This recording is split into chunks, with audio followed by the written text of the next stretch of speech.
Welcome. Thanks for joining me. I got a good video for you today. It's a Biden supporter who shows exactly why we should question what people actually know about politics and why people are voting, why people are getting involved in things that they don't know about. They're just out there. They're just doing stuff, and they think just doing stuff is important. So let's roll into it. Do you disavow Antifa? No, God no. What about the violence they do? They're so bad.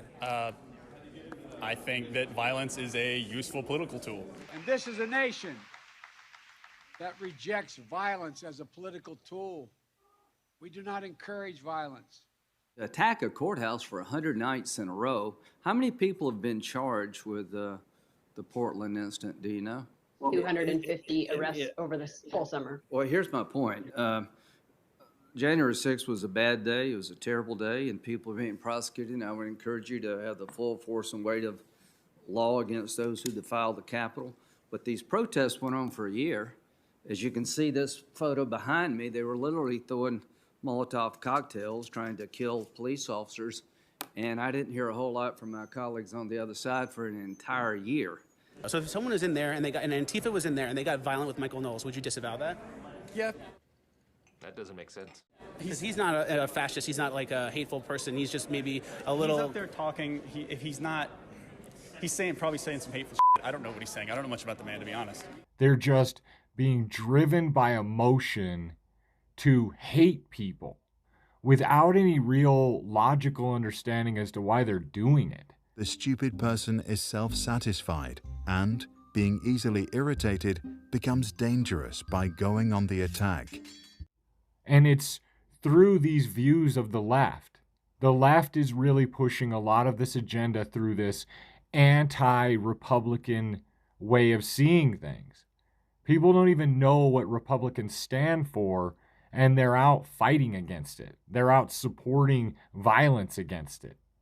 This is nonsense that we have so many people who are so uninformed that they're running rampant and willing to commit political violence against people to try to force their way of being. Extremist mobs all behave in a similar way, whether their cause is political, racial, or gender-based. You get both verbally and physically aggressive behavior. You get attempts to dominate and silence those who disagree with you. And you get attempts at character assassination. So why protest him? What little I do know is pretty hateful. What have you watched of his that you're like, oh, this video is bad. He said this, this, and this. Like, tell me something you've watched and evidence you have. So then how can you be out here? I saw the poster. That was enough for me. What you just said is one of the most insanely idiotic things I have ever heard. You saw the poster? Yeah, That was enough? that was enough. That's wild, man. You shouldn't say that on camera. I'll say on camera, I'm okay with political violence.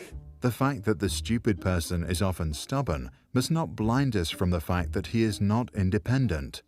In conversation with him, one virtually feels that one is dealing not at all with him as a person, but with slogans, catchwords, and the like that have taken possession of him.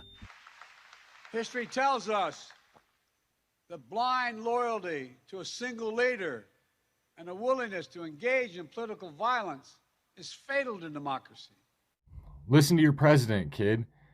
He's old enough to know at least a little something about it, even though he supports the party that supports political violence and then talks about political violence isn't okay. I mean, this is classic hypocrisy that we've seen from the left forever.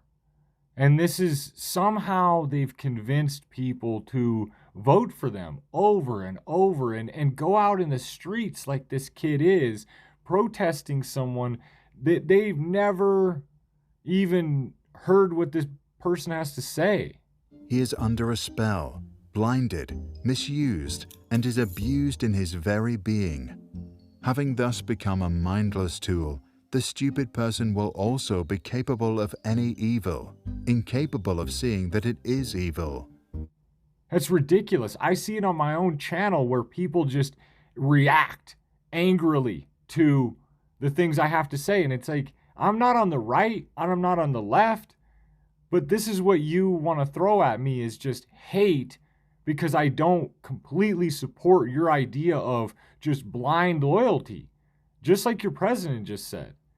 Blind loyalty is never good to anybody. Throughout human history, it has proven, just like your president said. If you're going to converse with people, if you're actually going to have a reasonable conversation with them, I think it has to be about the facts. This is the dumbest thing that human beings do, is continue to do the same things and worship people. And we never really make the connection of who's causing the problem over and over again.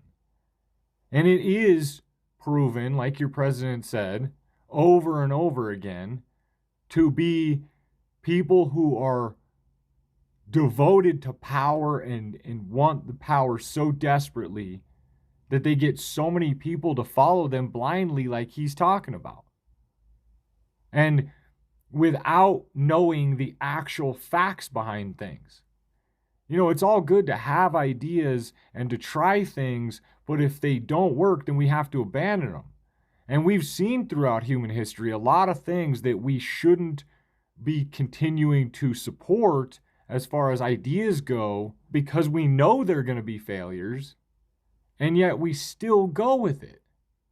Eventually, he concluded that the root of the problem was not malice, but stupidity. And then we as human beings claim that, well, if we don't remember our past, then we're doomed to repeat it. Do you know what Michael Knowles looks like? No. You ever seen a picture of him? No. You ever seen a video? Nothing. So you don't even know who this guy. If you went in that room and he was sitting in the chair, you wouldn't be able to point him out. Well, I'm assuming he's on the stage, so I tell whoever's on the stage to go himself. At no point in your rambling, incoherent response were you even close to anything that could be considered a rational thought. Everyone in this room is now dumber for having listened to it. The people shall have the right to vote. Even the stupid ones? Yes! Wow, that's wild. Well, you're very passionate, so that's good. We don't need that. We need people with directed thoughts to be taking action for the betterment of humanity. We're not thinking about these things in longer terms of like, where are we going long term as human beings? We're just floating along here, just from one passion to the next, just emotionally guided. Action springs not from thought, but from a readiness for responsibility. The ultimate test of a moral society is the kind of world that it leaves to its children. We should be the smartest we've ever been, ever. We're the oldest human beings have ever been. So why are we acting the dumbest we've ever acted and not paying attention to the facts that we have right in front of us? So these are basically people you're saying who believe that Bill Nye is actually a science guy and not just a buffoon. Thank you for hitting that like and subscribe button. Thank you to my subscribers. Thanks for watching. Later.